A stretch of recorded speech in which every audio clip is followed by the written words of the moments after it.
You've seen him before. The man smiling while dying, not on a battlefield, not in some dramatic tragedy.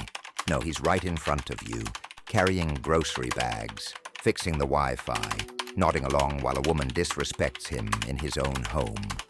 He thinks he's being mature, patient, the man she said she wanted. But he doesn't realize he's being erased. One, it's fine at a time. And the most brutal part, he volunteered for it. Here's the question no man dares to ask out loud. Why do women never seem to want what they say they want? She says she wants a good man, so why does she chase the one who ignores her? She says she values communication, then pulls away when you open up. She says she's looking for safety, but runs toward the chaos like it's oxygen. Arthur Schopenhauer didn't see this as a mistake. He saw it as nature's brutal design. Because here's the red pill most men choke on. She's not lying to you. She's not evil. She's not manipulative. She's divided. Her words belong to culture, but her desire belongs to nature. And nature doesn't care how kind you are. It doesn't care that you were there for her breakdown, that you skipped your dream to help her chase hers. Nature only responds to one thing. Who can survive? Who can lead, not please? Who can stand firm while the world and she test him, the secret language she actually speaks? You were taught to take her literally. She says she wants a kind man, so you become kinder.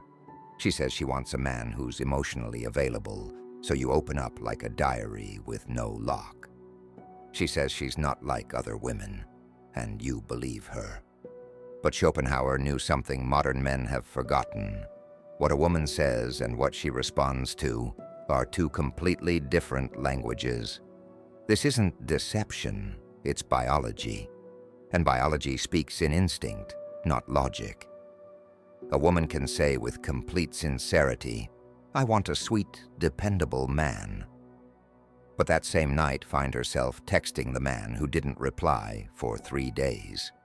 She might tell her friends she's ready to settle down, while her body is drawn to the unpredictable man who won't bend to her rules. Why? Because her social self was trained by media, schools, therapists, and 1,000 romantic comedies. But her primal self was forged in 3 million years of evolution. And that primal self doesn't want soft.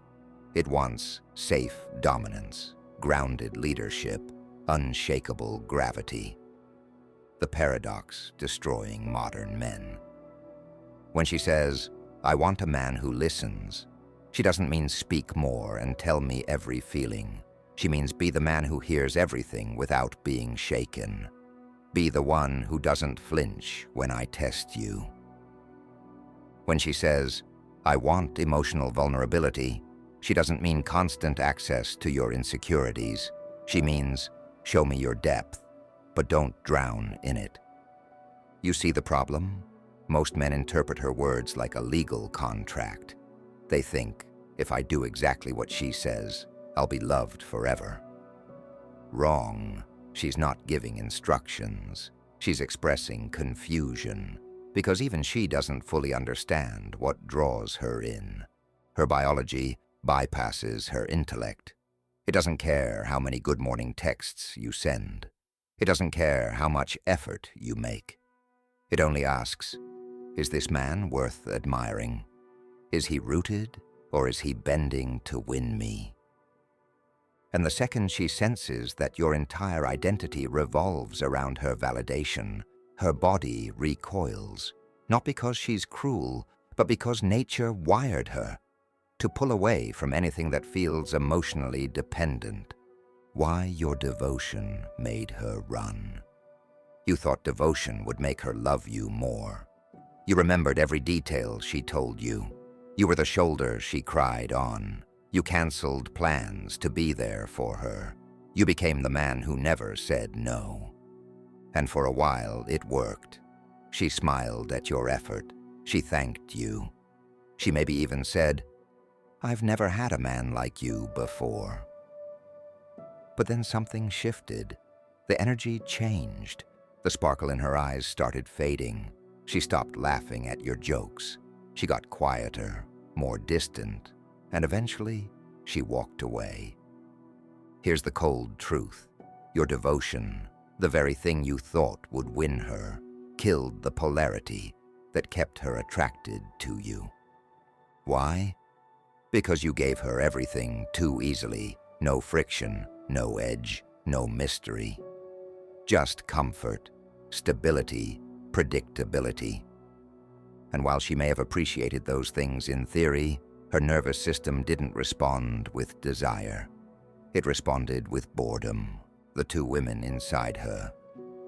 There are two women inside every woman, and most men only ever meet the first. The first is her social self, the one who speaks in values, goals, and intentions. The one who says she wants emotional safety, deep connection, a man who listens. She believes this. She isn't lying. But there's a second woman within her, her primal self. This one doesn't speak.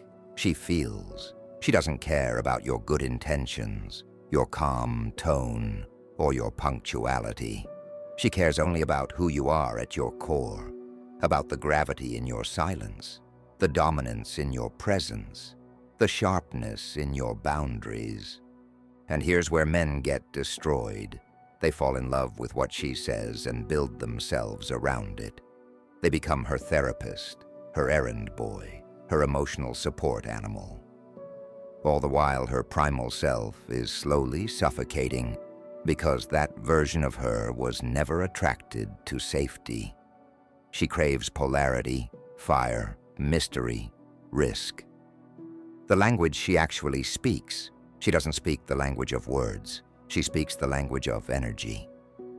That means she doesn't hear what you say. She feels what you are. You can say all the perfect things, but if your energy is off, she'll feel it and retreat. When she said emotional availability, here's what she was actually asking.